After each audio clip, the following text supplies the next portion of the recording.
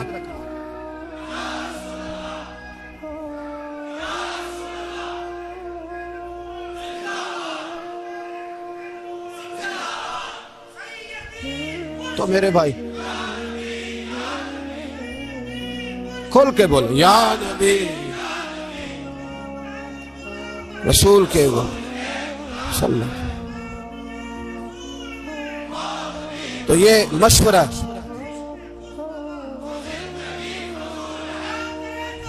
جزاک اللہ، تو یہ تمہیں مشورہ ہے۔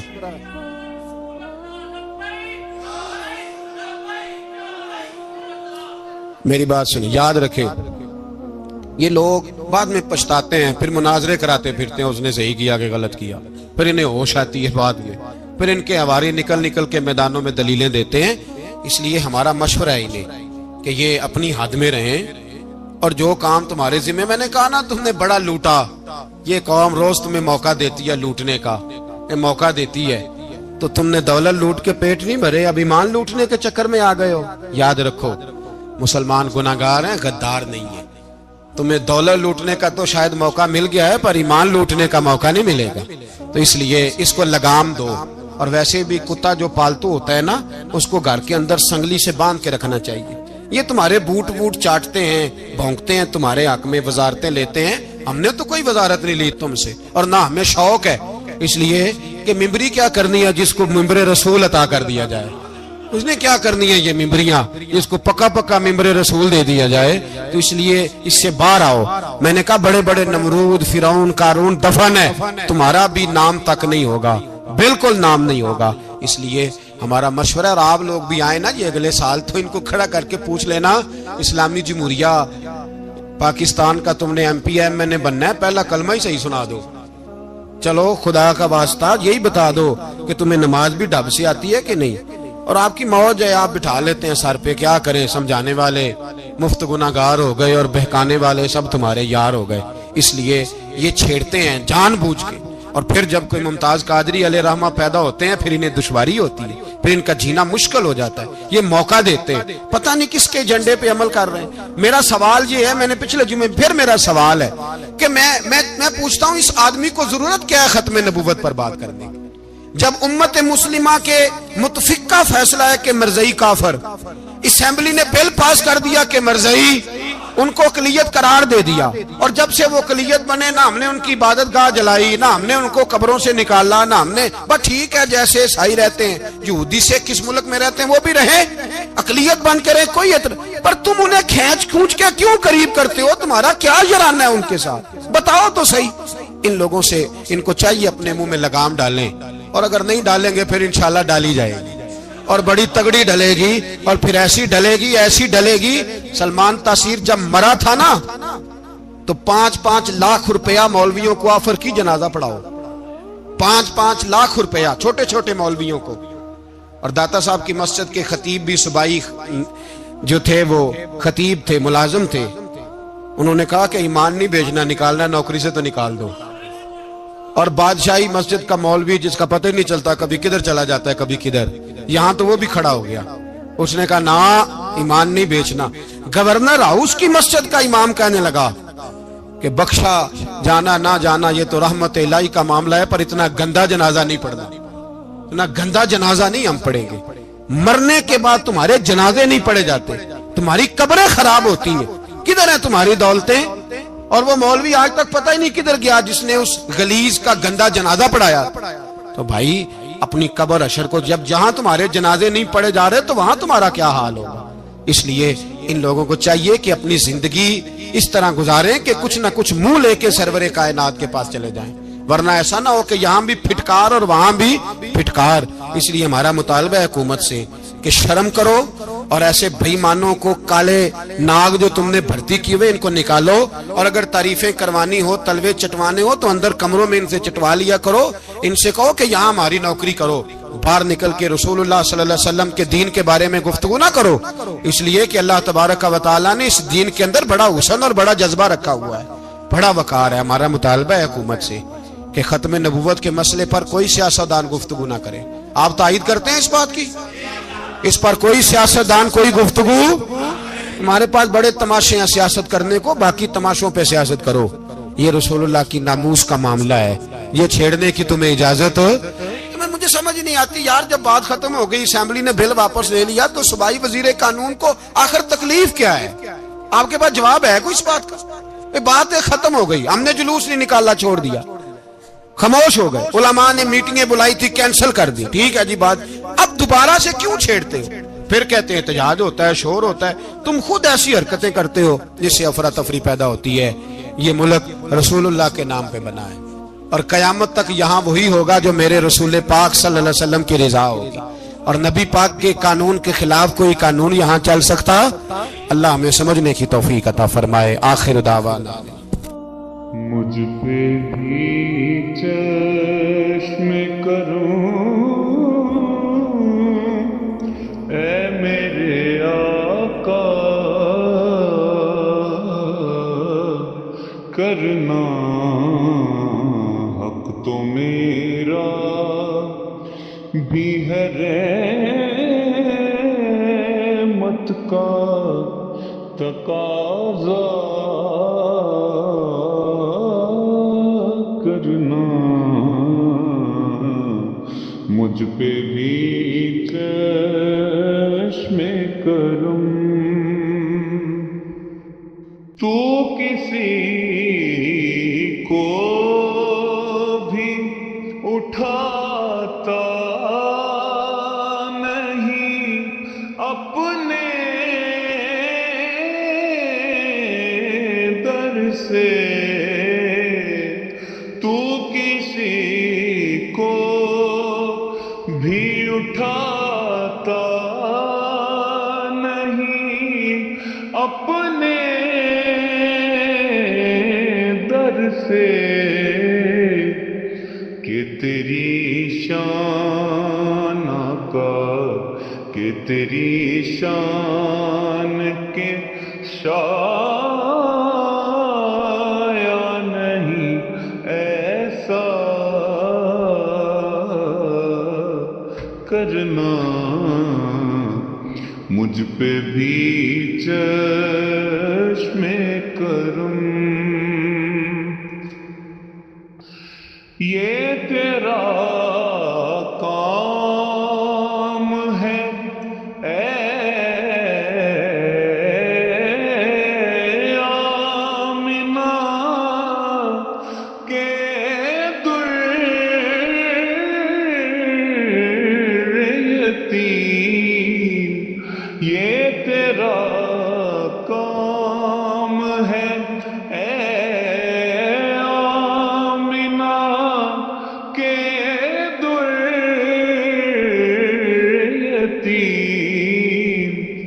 ساری امت کی شفاعت تنہا کرنا ساری امت کی شفاعت تنہا کرنا مجھ پہ بھی چشم کرم